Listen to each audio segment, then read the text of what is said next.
And welcome to another great episode of the Gaming Halls of Rivalries. I am your host, Jeremy Evans, along with me, Curtis Scism. How you doing, buddy? Good morning. I'm doing well. So, this is another great, exciting episode for us because this one is very unique because we are getting two rivals that were actually created by one man. And that's so fascinating. And I'm not talking about not from like the same same company that created two characters in the same company. We're talking about a creator that was once part of a company, left, created his own company, and made another character there, and they both rival each other. And actually, when we did this research, I don't know why I didn't put those two characters together, as that makes so much sense that it was created from this developer. Mm-hmm. And his name is Hideki Kamiya, and he is probably in my book probably one of the greatest gaming creators out there. I would put him probably in my top 10, maybe in my top 5. Just like you need to know who this guy is. And I seen his name before. I just didn't put two and two together. Mm-hmm. I just enjoyed the games he did, and I'm like, wow, he touched a lot of stuff. And so the two rival characters we're going to be talking about today is Dante and Bayonetta. And so for people that probably don't know, or if you're new to gaming, but Dante is from the Capcom world, designer for Capcom, and Bayonetta is from Platinum Games. And so there's a really fun story behind Platinum and how this all kind of get through. So before we even get into this kind of the nitty gritty of these two characters, I do want to sit and just kind of talk about real quick, a little bit of his little short story. Curtis, I'm pretty sure you know that story very well of kind of how it got there. Would you be so kindly kind of explain a little bit? From what I remember, Platinum Games was created from the leftover studio of Clover Studio. Clover Studio was a subsidiary studio of Capcom. Clover made Beautiful Joe. They developed Okami. Mm-hmm. Very underappreciated games upon their release and gained a cult following after the release. Mm-hmm. And so, for people that want to kind of see the list, he's known for Beautiful Joe and Okami, but also too, he was a system planner. Actually, he was a director to Resident Evil 2. That we didn't know that. He was original game design in Resident Evil 0. He was actually a Japanese voice for Godok off of Phoenix Wright, which is one of Kurtz's favorites from series. Mm-hmm. He did write. He did also direct and did the story for with the Wonderful 101. And he was actually a director of a cancel game that came on Xbox called Scalebound, which that was a very exciting game because that main character was a resemblance a lot from Dante, but the cool part was he had a huge dragon that was his friend. So it's kind of like Pete Dragon, except Pete grew up and he just doesn't like people anymore. So he just became this this cool badass person. But he touched a lot of stuff, and he was also part of the new Star Fox game that came out. Platinum Games is just. It's a developer company that I think people wanted, but Capcom would not let them have it. And that's why Clover Studios got shut down, because he was making great games, but they were just not getting those hits, that money they're not making. So they became a huge cult classic until now they are rising back up. So for instance, Okami was a game that just went straight under the radar, but it got so many, great reviews in the later times that now that game is ported on everything, even on the Switch. And so that's kind of crazy. And so with that, you guys definitely play those games. They're really great games. I recommend them. I actually miss Beautiful Joe, but I think Beautiful Joe was set at a time where that's just the time it is. And so let's go ahead and get into our two characters, and that's Dante and Bayonetta. So for this one, Dante will be part 1 and Bayonetta will be part 2. I will be leading with Dante, and Curtis will finish it up on the second half of the show. So, of course, Devil May Cry was created in 2001. He was created by, of course, Hideki, and he was named after an Italian poet named Dante. And part of my language is Italian. I'm not really good with my Italian, but Dante Alighieri, I guess that's what I would pronounce it as. And he was known as a poet in the late Middle Ages that established the literature of Italy and his depiction of hell, purgatory, and heaven, provided by inspiration for the larger body of Western art. So that makes a lot of sense in the Devil May Cry games, because we see him messing with people from hell. His father is known as Sparta, was connected to hell. You can see a lot of angels and everything like that. So you see a lot of those kind of characters evolve around Dante, but Dante was always known as a character that ran a business called Devil May Cry, and his goal is just go out and take jobs exterminating things. And of course, Dante was more of a stylish person, so that's why that character was visioned as. He was visioned to be really cool, stylish, and that's why you see him doing these hardcore awesome tricks and everything like that. And that's what we're known. That's what is so cool about it. No game at that time was so kinetic. It was like that, and it didn't feel like an action movie. That was the first game that felt like an action movie. From that one, from the prequel and everything, you go running up walls, shooting, swinging on stuff. He was just, everything had a style. The best part was when you kick somebody up in the air, and then you could just bring out the guns and keep up in the air and shooting. That was so cool, because no one thought that was possible, that you can make a game like that. And so that wasn't Matrix. Yeah, exactly. And of course, he was known for his dueling guns, Avery and Ivory, and his rebellion, his sword.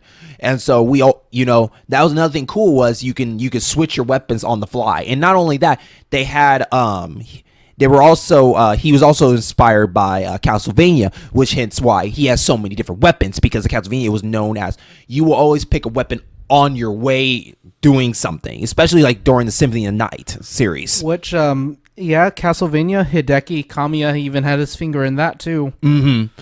And so we see a lot of different lineups. And another thing too is his looks were inspired by a manga series called Cobra, that probably a lot of people don't know. And Cobra is an adventurer that explores space with an android partner, Lady Armoroid.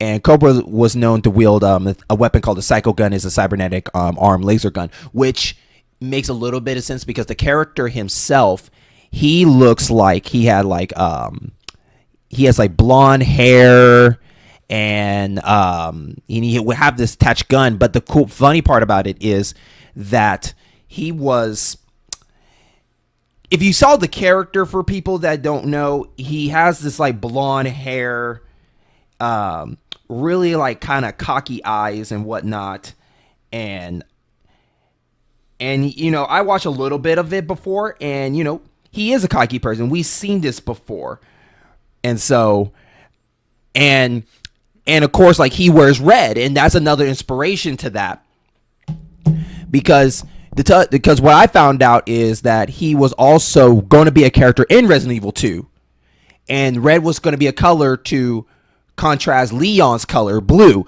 So it makes me think for a second, what the heck would Dante be like if he was in Resident Evil? You wouldn't get this stylish person. You would just kind of get a character that was just kind of cocky, maybe know how to use a gun, but you wouldn't get those crazy outgoing tricks and everything like that. So I think when they made him, that it was kind of he is way too cool for Resident Evil. He needs his own game.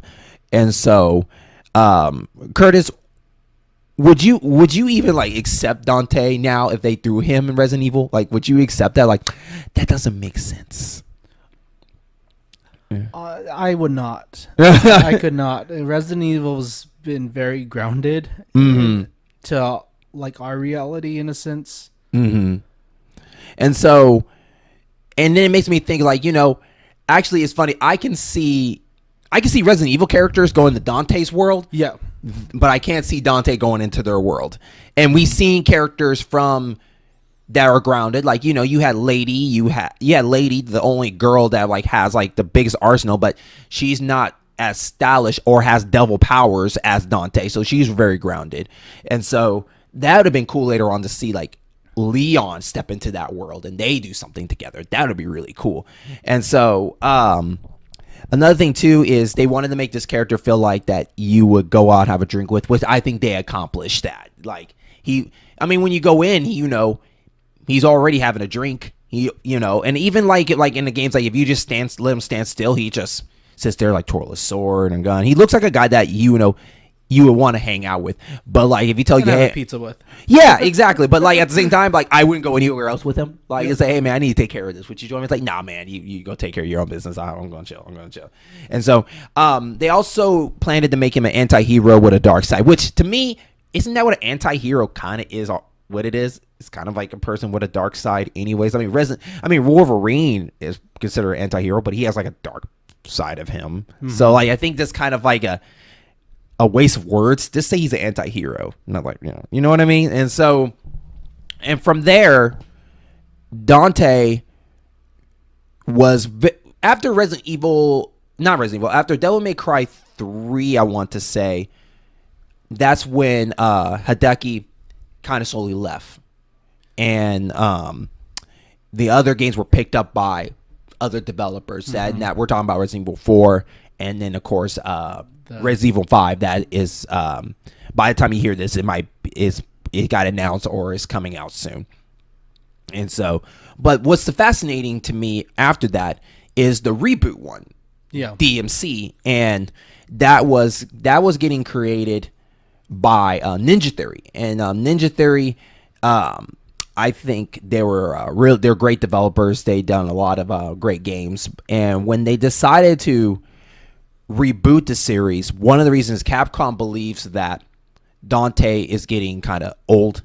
He's not that cool anymore. Mm-hmm. And at the same time, like he is that 90s character that you would think he would be in the 90s. You know the way too cool for school, action pack, everything like that. But so I kind of see where they're coming from. Like, he kind of wear out his welcome. It's dated almost, but right, because Dante is, and this is not a bad thing. It's just more of he's just that one type of character. He's a one-note guy. He's just that guy that goes in and just kicks butt. That's it, and just talks smack. There's really no personality, no development for this character. You know what I mean? Yeah, but that there's an appeal. Even though it's dated, even though that's a dated archetype, it's still cool as hell. It is. It really is. It is. But I feel like that the story is what keeps Dante going, not so much of what... I believe the story is what keeps Dante going, not Dante keeping the story going. Mm-hmm. Yeah. And so when they decided to redesign him, they wanted to... They drew inspiration from Christopher Nolan's Dark Knight. So they wanted him to be younger, a little bit slicker, that looks like he had a dark side. That's why they hinted with the black hair. Yeah. And with like the tats and everything like that. Very grungy. Yeah, very grungy, and like more to the younger. They were trying to aim for more of the younger kids because, at that time we were getting more gamers coming in, but of course they were younger, so they needed something to latch on to that. And later on, Capcom was not liking that idea because of that. But the creator did not want to, at the time, Ninja Theory, they believed that this character fits it better. He had more of a personality, and I actually agree with that. I played DMC. I like DMC a lot. I actually like that Dante better than the other Dante because he had a personality. He was a character that didn't have everything. He was learning as he was getting cooler. And that's what I think makes games really cool, is you have a character that was kind of cool, but he gets awesomer as he goes. Like Dante, the old Dante was a character that he was already cool. Yeah. And was just like, let's just throw more weapons at him. And that to me is cool playing as him, but just looking back and look at him, it's like, he's kind of boring. Development side, it's almost... very almost lazy. I know they do hard work. I know there's a lot of work put into each title and sequel, but it almost seems like, well, we don't have to do too much, guys. Let's just. And also too, the reboot was also inspired by the rival of the show, Bayonetta, because Bayonetta, don't get me wrong, Bayonetta, when she first came up, that was a character that was like, whoa, I have never seen a character like this before. And that was one of the inspiration to reboot it because of Bayonetta, you know. And that's even crazier that Hideki, I think, learned from Devil May Cry of the criticism, and then when he made Bayonetta, I think that's the best of both worlds. You had a character that was weird, and which that's awesome to me. Like your characters nowadays, to me, they have to be unique and weird now. Weird is, I think, is the new word for unique, because Bayonetta was weird. Yep. She was weird, but she was slick. She, of course, she had some sexual innuendos, but like she was just. You can't walk away without knowing Bayonetta, basically. Yep. That's how it was. And Dante, the old Dante was, but at the same time, there was no one like Dante at that time. But if I put those two together, I walk off probably with Bayonetta more than Dante, because Bayonetta stands out more. Well, here's a fun game to play. Take a character from the 2000s to 2010s, any video game character, and attach a word to them. If the stronger the character, the more words. When you think of Kratos, angry and rage. Dante, he's the cool guy. Like, yeah, he's the cool badass. Bayonetta is a friggin' paragraph. Right. And even much as I praise Nathan Drake is he's snarky. Like, I mean, you still attach one word. A lot of these characters, I think they're meant for that, so you can imprint yourself into that character. But also, too, all those characters really have one thing in have common that Dante lacks for me, and that's a goal. Like Bayonetta, if you play in the first game, she did have a goal. Yes. It was a mystery, and she was trying to solve what that was, and it related to, her past. And it was her identity, yeah. Dante was more of like, I'm bored, something came along, I'll go and do it. And daddy issues. Yeah. Right. Like, if you play Devil May Cry 3, like, he was just chilling in his place playing pool, and then a bunch of bad guys came in, and he walks out and he saw a giant tower, like, all right, I'll check it out. But it was no, like, someone was, like, hiring him, like, I need you to do this, and it was something that he connected to a path. Now, I'm not saying that Devil May Cry 3 didn't have that, but Virgil wasn't in it, his brother, by the way. There was no connection. It would just be a tower, and it'd be like the Castlevania effect. There's a castle, I'll take care of it, because no one else is around. By the way, fun fact, have you noticed in the old Devil May Cry games that you don't see any other humans except Dante? In the older, didn't you see Trish? I'm talking about like once.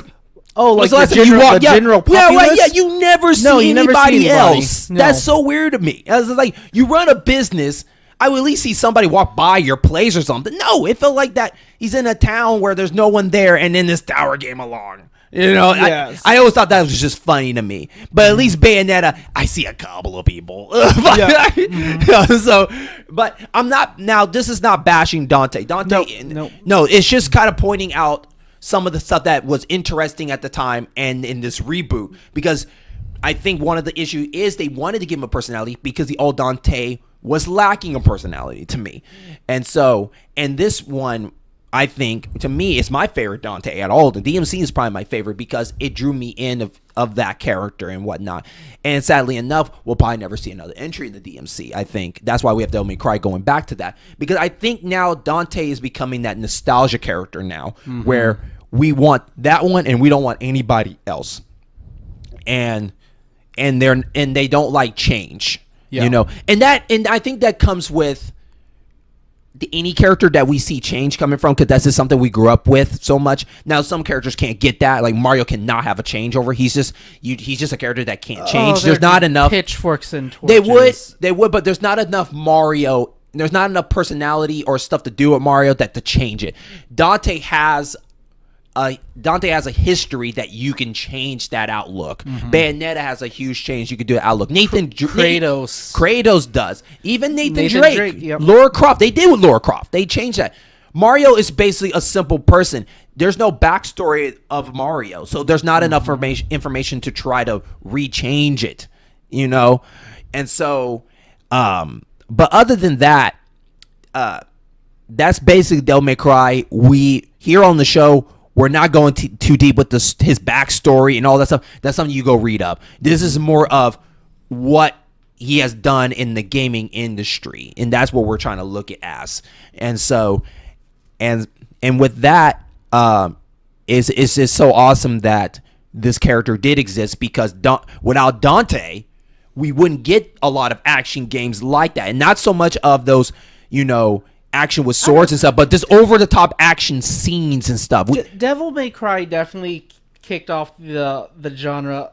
In my opinion, the single player adventures, the open world single player adventures, Horizon Zero Dawn, is one of that I can think of. The Infamous series, very similar character archetype, like a anti-hero. Right. Doing cool things. But even without that, like, you wouldn't have Beautiful Joe without Devil May Cry. Because Beautiful Joe, you can see the action that was inspired by Dante. Without that, you wouldn't have Okami. Yeah. Okami had that, because Okami, I think even the artwork was inspired a little bit by Devil May Cry, of their design and stuff like that. And, and then without that, we wouldn't have Bayonetta. Bayonetta would not exist without Dante. And that's just so crazy that, that Dante is basically the character that opened the door of these over-the-top action scenes. I mean, Resident Evil went into an action scene, I think, based on Dante. Of the Metal Gear Revengeance game. Yeah. Yeah.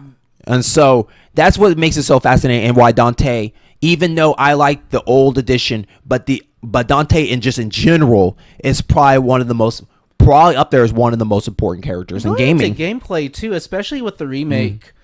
A lot of action titles, I think, fell in the trap of creating damage sponges, hitting them one way, just doing the max amount of damage.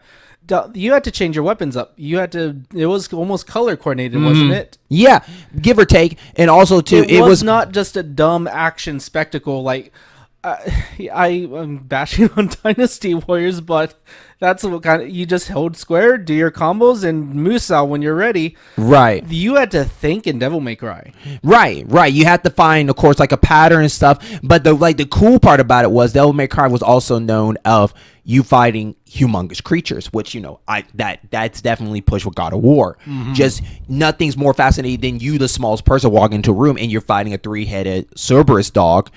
That is 10 times bigger than you, and you have to take it down, and that's just that's so cool about that. And so with that is the end of our first half of Devil May Cry with Mr. Dante, but it's not over yet. Part 2 will be picking up where the character that we talk about that Dante actually probably inspired to push, and it was Hidaki's second character, and that's Bayonetta. So we're going to take a break, and when we come back, we'll get into the world of Bayonetta.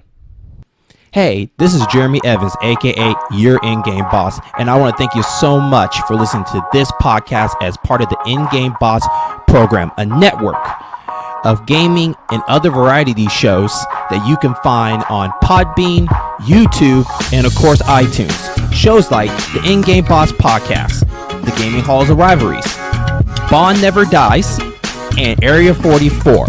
Thank you so much. Enjoy the rest of the show.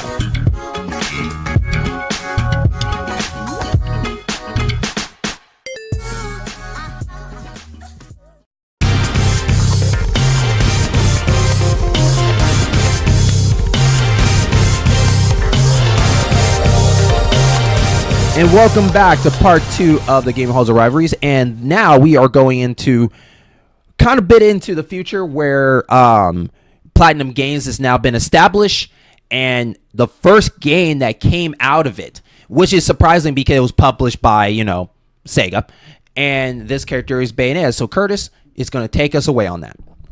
So Bayonetta, so far she has had two main appearances. Bayonetta in 2009, most recently Bayonetta 2 in 2014. And right now a third game is currently in development. Mm-hmm. She's also had 3 guest appearances. Anarchy Reigns, The Wonderful 101, and most recently Super Smash Bros. For Switch. Okay. And what we were saying in the first half, she was created and developed by Platinum Games, which was headed by Hideki Kamiya. And he was the director for Bayonetta. He also directed the Devil May Cry, Resident Evil 2, and Beautiful Joe.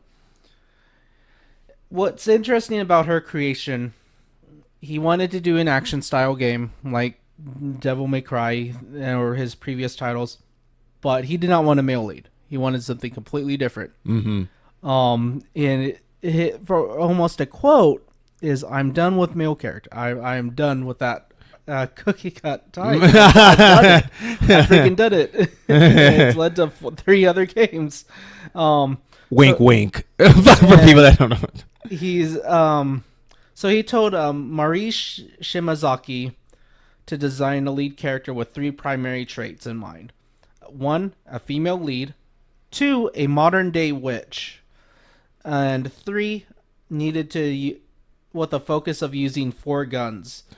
Those 4 guns were later named parsley, sage, rosemary, and thyme. So hang on for a minute. So I love the fact that like he needed 3 things, but the part that got me was it's like, you know, it makes sense. Like, you got to be female. All right, cool. I got you. A witch. Wait, that's a cool witch? Yeah, a witch? Like it's so funny that like comes out of nowhere, right? Mm-hmm.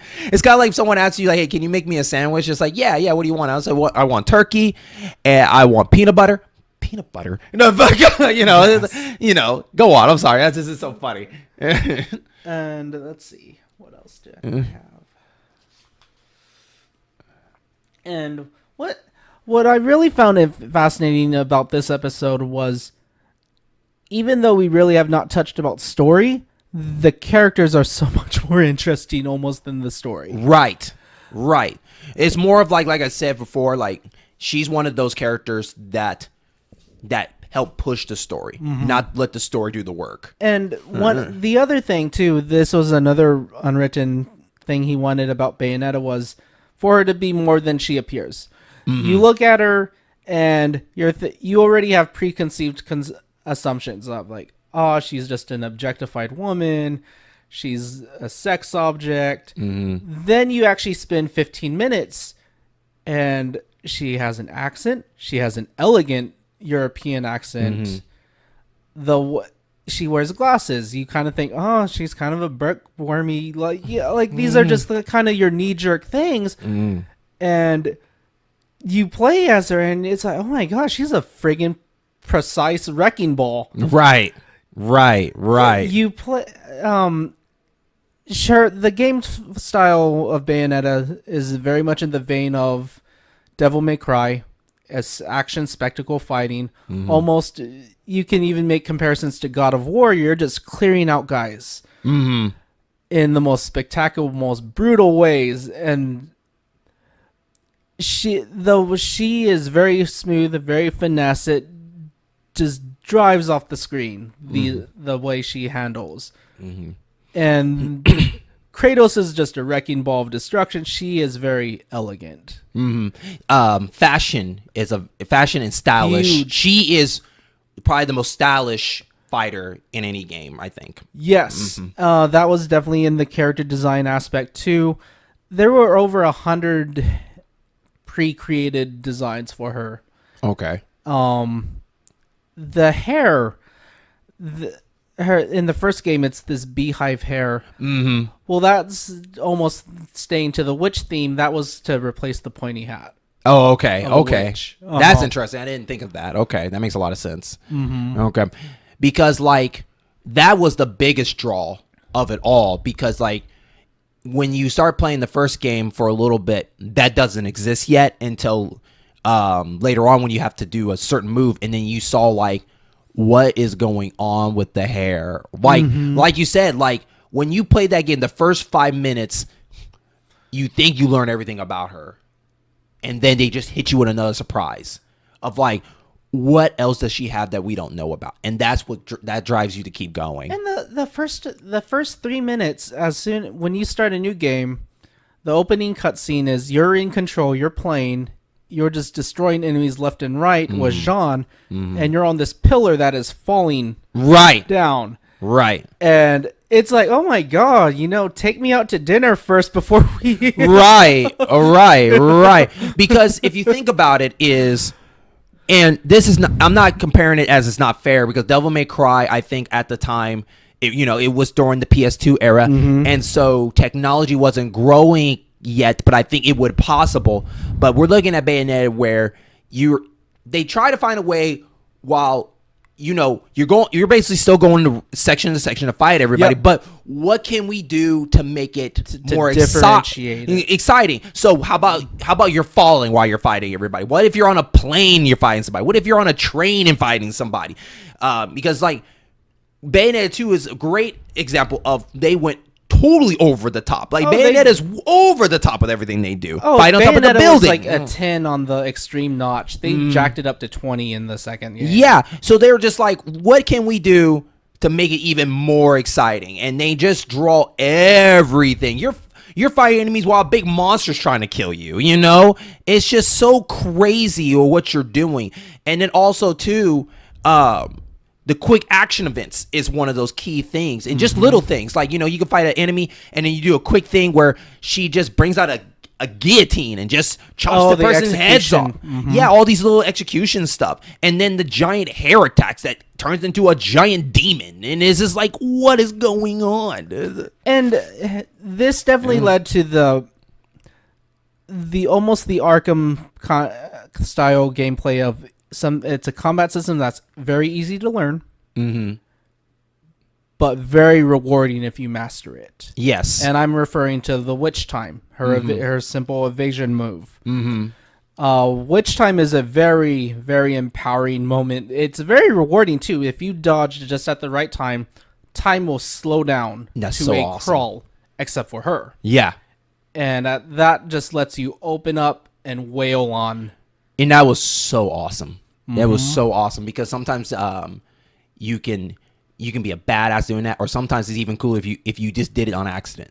Just like even on accident, yeah. It just feels so cool after that, and I love the fact that like you have all these weapons that do so many unique things. Like compared to Dante, it was more of a weapon lineup you can do with the weapons, but Bayonetta's weapons were doing more stuff that connected to other things, I guess, if that makes a lot of sense. Like, she had a whip, but that whip can do so much more stuff that was so unique compared to Dante's unique lineup. And so that was really cool. Going back to her character design too, her sleek black outfit, that's actually her hair. That's awesome. And the more powerful the attacks, her clothing would fall off, but it would utilize her hair to open portals. She would actually call a demon. This ethereal fist would just hammer down at the end of a combo on your enemies. Almost screen clearing attacks. Very devastating. And she just felt powerful. She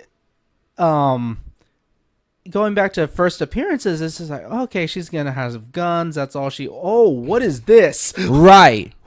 Now, have you had a chance to play any of those Bayonetta games? Played through the first one this week. Okay.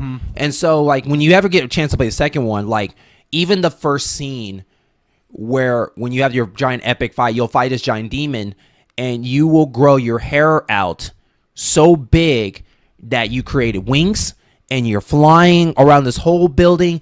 And this giant hair beast that she turns into is fighting against this giant demon on this building. It's like, it looks like a kaiju battle. It feels like King Kong on a building, but it's just this epic fight, and it's like, holy crap. Because I'll tell you right now, both stories of Devil May Cry and Bayonetta, I couldn't tell you what it's about. I could not tell you what it's about. But Bayonetta is just something that is just so more unique than Devil May Cry's story. It was more of like, let's bring everything to Dante.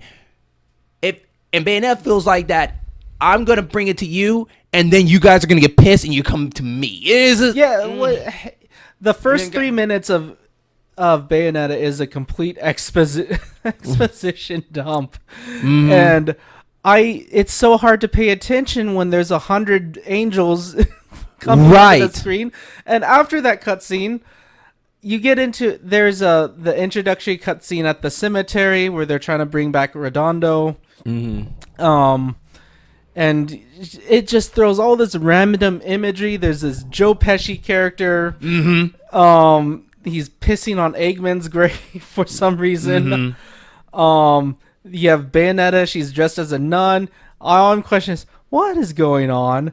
Then the heavenly light comes down. All these angels rain down, and you're in this huge fight scene at the cemetery. Right. And Ronaldo wakes up. He starts throwing Dillingers at you to fire away. That you can tell that they were just having so much fun with that game. What? There is a really fun anime reference to that because you're fighting angels. They use the ending song to Neon Genesis Evangelion, which was now that I didn't know. Moon. Okay. Okay. You didn't know that was the ending to that anime? I did not. No, I watched Neon Genesis too, but I just never put that two and two together. Yep. Yeah. Yeah, that's crazy. And it's one of those games. I feel it was developed more as an action set piece, more as an intense, less focus on the story. I mean, there is a story, but there's. I'm just gonna read off a few Easter eggs. Okay. There's an Easter egg from Ace Attorney. Jean's crimson red outfit is Miles Edgeworth was the antagonist to Phoenix Wright. Okay. So she's kind of Jean is what Jean is to Bayonetta is what Virgil is to Dante. Okay. That kind of character. Okay. And almost what Miles Edgeworth was to Phoenix Wright, that rival. Let's see. There's a few Okami references. When she turns into her panther form and she's running, she leaves behind a trail of grass. Yep. And when you were Okami the wolf, when you ran, no matter where, you would leave behind created grass, flower petals, and everything. Because Okami was basically, or what's his real name? The wolf. Amaterasu. He was considered like one of like a gods. Yeah, and so that was one of his things. And definitely the character Bayonetta is much more interesting. Can I have one more Easter egg? I think it's an Easter egg in the first one. I think that since it was developed by Sega, I think the rings were definitely inspired. Easter egg for the Halos, the song. Yes, I think that was inspired by Sonic because I think you can hear those jingles from the Sonic games and whatnot. And so I feel like when it got developed by Sega, you can feel a little bit of Sega-ish into those games. Just a lot of like the wackiness in that game feels like a Sega. The too cool for school kind of stuff like that. So I feel like that. And me personally playing through Bayonetta, I never played the Devil May Cry games. I stuck more towards side-scrolling beat-em-ups, 3D action, where your characters were very one-dimensional in combat. The most change-up I had seen was Kratos using different abilities, different artifacts and weapons. Bayonetta has a whole friggin' arsenal. Right. Between just you can equip stuff to her feet. Besides, you can take off the pistols off her shoes. You can attach blades. She uses swords. Has a scythe she can use. She can literally ice skate throughout a level.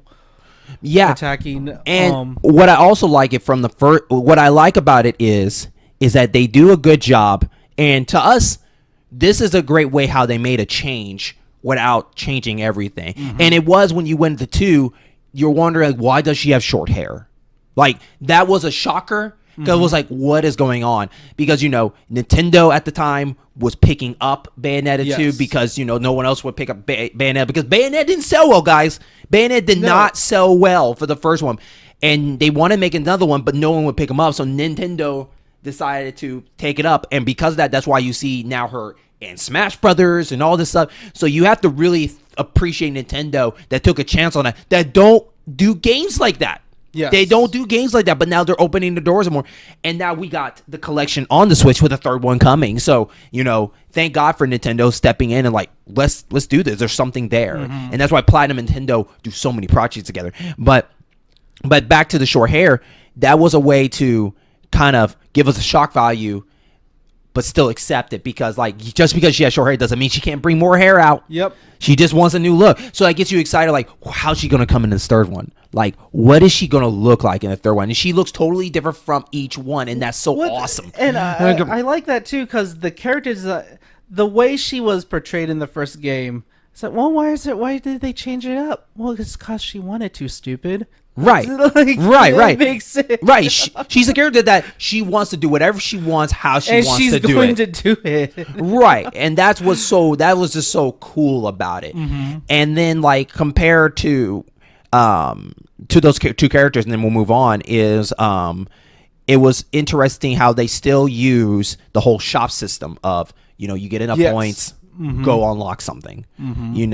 Hence, of course, Devil May Cry was more of your stylish points. So how cool you do your stuff is how you purchase more stuff. And then, of course, Bayonetta was more of collecting currency to get what you need to get. Yes. And so that was kind of interesting. When it came to difficulty styles and stuff like that, Bayonetta to me was a little bit more challenging till Devil May Cry, but it was kind of more rewarding. It's very rewarding, but the difficulty spikes in Bayonetta are really, really sharp. They are. And the second one, they fix a lot of that. Thank God. And what was frustrating by the third stage, that was the first time I noticed the timer. Is like, oh my gosh, I can't even do this right now. Right. It's 11 o'clock at night. Right. Well, one of the problems was with the first one and second one, and then we got to talk about the future for these two characters. The issue that Bayonetta had was, even the first one, when you were fighting and stuff, the transition, you moving to other characters could be had a little bit of sluggish, because it feels like that sometimes I felt like when I played it that I thought I did the move to do something, but I didn't, I guess, not in the right time. And I think sometimes it lagged a little bit when you're around. But now that the second one fixed a lot of that stuff and moving at 60 frames per second, it's smooth like butter. The PS3 port was absolute garbage. Because the dodging was the issue. Like, sometimes you felt like you dodged, but apparently you didn't dodge. And I feel like sometimes the game did that. And yes, the Xbox One, sadly enough, was better than the PS3 one. And so hopefully later in the future, when you get the Switch, you'll get the double bundle where they fix all that kind of stuff. Yeah. And get the cool Nintendo costumes. Exactly. The Zelda, the Metroid, and all that. But let's go ahead and go into the future of these characters, because we need to get ready to wrap this up. So the future of Devil May Cry and Bayonetta. So basically is what you have here. You have Devil May Cry 5, which the old Dante is returned. And then we have Bayonetta 3, which is still a mystery. We don't know what Bayonetta 3. So we're not going to talk about where the story goes, because Curtis and I don't know where the story is going. Like, we got to read about it if we want to know the story. But if we had to just play the game, I couldn't tell you right now. I couldn't tell you. I played that game a million times. I don't know what the story's about. All I know is she's just saving the world, and these badass people are coming in to get him. So, first game, she wakes up from 500 years of being sealed away. Her memory was wiped. Bayonetta, and this is kind of the criticism of Dante, is he's very thin layering in character. Bayonetta's interesting because she was born from two clans that were at peace. Okay. But she is the love child between these two clans, and that caused an all-out war. Oh, okay. Okay. And there's some time travel involved. She kills a god. She kills Jubilee in the first game. Then she rescues her friend / rival Jean from hell in the second game. By the way, I think A Sword of Wrath was a big inspiration to Bayonetta too. Yes. A lot of these giant when you ever chance to play the second one, we'll talk about if A Sword of Wrath was a big inspiration of that, because I think it was. There was a lot of over the top, big, humongous monsters that can kill you with one fingers and all that kind of stuff. Oh, the boss battles were huge in Bayonetta. And those quick button events were like that wheel pressing the button right time. That was definitely inspired by A Sword's Wrath, because they started doing that. But what is the future that we want for Dante and Devil May and Dante and Bayonetta. And so for Dante, for me, since you haven't really touched hands on any of the Devil May Cry games, but I hope in this one that Dante will get more of a personality and not be this one trick pony that we walk in. Like, let's get a bit more. I want something where Dante is losing. No matter how badass he is, he's losing. And we need that struggle with Dante to me.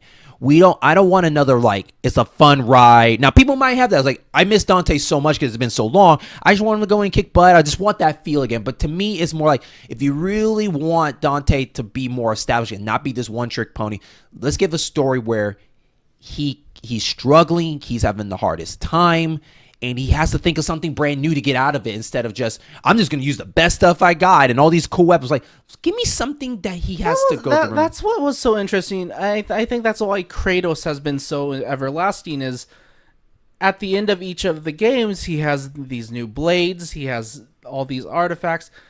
Next game, completely ripped away. All that stuff. And it's just building that character back up, that character journey. Right. With Dante, from what I've seen of Prince play, he just felt powerful from the beginning. Right. Like, take everything away from him. Let's get it where he has nothing, and we have to get new weapons for him. I'm sorry, but Avery and Ivory, I kind of want him to go. I want brand new weapons for him. Let's give him a new lineup. If you're not going to change his new outlook, give him brand new weapons to play with. Let's just get a new thing instead of, like, bring all these characters back, because some of these characters come back. I think Nero's coming back from the fourth one and all this stuff. But, like, give me something else to be doing. And I could be 100% wrong. Maybe I'll play the game and it's great, but it's just me at the point where, do we want Dante to still be this one-trick pony, or do we want Dante to be known that he had a reason to be a badass? And so, do you agree, or do you have any other things you want to see? Okay. And for Bayonetta, even though Bayonetta is doing a great job with their stuff, I think they just need to just work on a little bit of the structure of their story, a little bit. I feel like that when we were explaining about that, I feel like they were just kind of having something just to open up, because after that, it seems like Bayonetta just does whatever she wants. Yes. Yeah. So, and one of the things is I kind of want fresh new characters, because two, there's not a lot of fresh characters, because basically it's more of the people up in heaven are coming down. Those are your characters, but let's get new NPC characters that help Bayonetta in this. And you can tell with Bayonetta that there's not a lot of men. Like Little Pesci is probably the only guy you really see, other than the shopkeeper, the black guy. The arms deal, the arms. Those are only two people. But I would love to see a guy come in this one to help assist Bayonetta on something a little bit more. And don't get me wrong, there was a guy, actually. I lied. There is a guy that was a fan. That's a fan of Bayonetta. He was like a journalist, or what you say, with the scarf and everything like that. But, like, I want a badass guy character, or a badass girl character, other than her rival, the girl with the red. Yeah. I want a new female or a new male to come in and just do something with Bayonetta that would be really unique. And let's get some cool duo, not two-player co-op, but I'm talking about, like, if you're fighting with an NPC character and you do something badass, get that character involved for a second. That'd be so cool. Like, they're fighting and the guy grabs her leg that she's shooting the gun and just shoots everybody in the room or something like that. Yes. Like make it more, I guess, more sexy, I guess is the word I'm looking for. What about you, Curtis? What would you like to see from Bayonetta? I definitely would like to have that. See, as cool as single player games are, it's even cooler when you have a competent secondary character. There are sections in Arkham Knight where you team up with Robin or Nightwing, and you can switch control between Batman and Nightwing or Robin. But if you get your combo meter high enough, you would do a team finisher. Right. Batman would throw up the guy, Robin would come in with the stick, and it would not only switch control, but the two of them would team up on this guy. This poor little henchman. Just all of a sudden, their attention focuses on this one guy, and he gets bum rushed by both of them. I would like to see almost the combo integration with that second character in mind in Bayonetta. So basically, we're kind of on the same boat. We just kind of like let's do something awesome. But if you have another NPC fighting with you, let's get that person And you involved can do with a what lot you're with that doing. boss battles, Right. Not only just the minion angels, Right, Yeah. because let's be honest here. Like Bayonetta, when she fights, it's basically she's doing ballet. That's basically what it is. It's all ballet, dancing, and all this stuff. We've seen it from the way she takes her legs up and shoot everybody. Every move she does is a stylish style to it. So when you have another NPC character where you guys should be doing like a duet dance together of killing people with a system for each other, like help them leap and like kill everybody. Like you're talking about the teamwork. Let's see more of like a form piece. It would like, also give you an excuse as a game developer. One of the criticisms I definitely have with Bayonetta was the difficulty spikes. For a more casual player who's just wanting to play the gameplay, add in a passive ability, add in a auto block, or they do in the second one actually. So and with the co-op, you could have Bayonetta's hair just yank someone off of you. Like that's a good idea. I know. Like if you miss your timing, if it can detect that, oh, you're not gonna dodge this, her hair just comes and yanks this guy away from you and throws him across the screen for you. Right. And it's not automatic. Like maybe give it 25% chance if you don't hit block in time or evade, she'll bail you out. Right. And I also would love to see and this is just personal because I think they're doing a great job with it no matter what, but it's just for me. I hope they pull out even more over the top hair stuff. Yes. They're doing a great job so far with the hair. I just want to see more. I just I hope you surprise me what else you can do with that hair. Because we don't have a date for any of these games yet. So I'm excited to see what they've been doing for a while. Like, where is this next direction going? And like I said, I want to see Bayonetta in a new look. Surprise me. I don't want to be back with maybe if the short hair's coming back. What else are you doing to change it? Is it something she's wearing? Is it something else? I don't know. But make sure I'm coming in seeing something completely different about it. And I'm like, that is interesting. That's the words I want to say. When you look at her first costume, it's very accentuated with red. You look at the second costume, there's more blues, more lighter tones. Brighter tones. The first one was very dark. Her outfit. Yeah, and I don't think it was ever happened because I think Capcom and Platinum Games are at that point where they just kind of get along, and that is, it will be a pie in the sky dream to see those characters in a game together, in one game together, or maybe one day if Capcom plays nice, maybe Dante might be a special guest walking into that. Coming and helping with Bayonetta with something like a little Easter egg for one moment, not carry the game with her, right? But just a funny moment where, like, he happens to be in his section of we're in that world, and they fight for a second. And he's like, okay, bye, and so. But with that, that's the end of our show. This was very exciting. Seeing these two characters rival each other. That was created by one guy. And that's what's so unique about this episode was just like we seen two characters rivaled by a guy that he created. He's a guy that ended up leaving Capcom to create another character that was inspired by Dante, and now those two characters rival each other. Now, for me, I am more of a Bayonetta than Dante because, Bayonetta is personality, but Dante is still a great game because it was the one that brought Bayonetta that I enjoy more. So without Dante, I couldn't have Bayonetta. And to you, Curtis, I'm pretty sure you're a Bayonetta more than probably Dante, only because you haven't had a chance to play the Devil May Cries. And so, but we would love to hear y'all's input. So all you have to do is email us at the ingameoffice@gmail.com. You're welcome to comment, talk to us on Facebook, Twitter, as In-Game Boss Program. Please leave us a 5-star rating. Tell us how we're doing.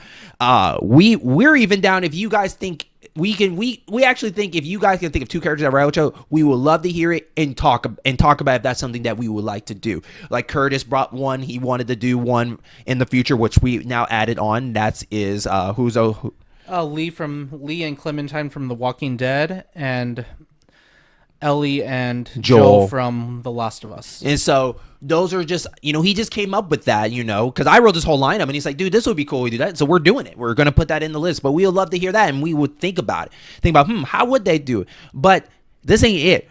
We got more characters to rival, and it gets crazier as it goes. Like the first half was kind of more of like, this is what you kind of expect. But here it gets a little bit more wilder. It's like, how do these two rival each It was other? a little more wide. Yeah. And so I want to thank y'all so much. And Curtis, anything else you want to add before we end the show? That's it. And we will catch y'all on the next episode. Hi, and thank you so much for taking time to listen to the show that is part of the In-Game Boss program. Remember, you can always visit us on Facebook and Twitter to get the up-to-date news about what shows are premiering and whatnot. And also, you can always listen to our shows on iTunes, Podbean, and YouTube. And remember to follow and subscribe, leave a review and a 5-star rating to keep us going. And thank you so much.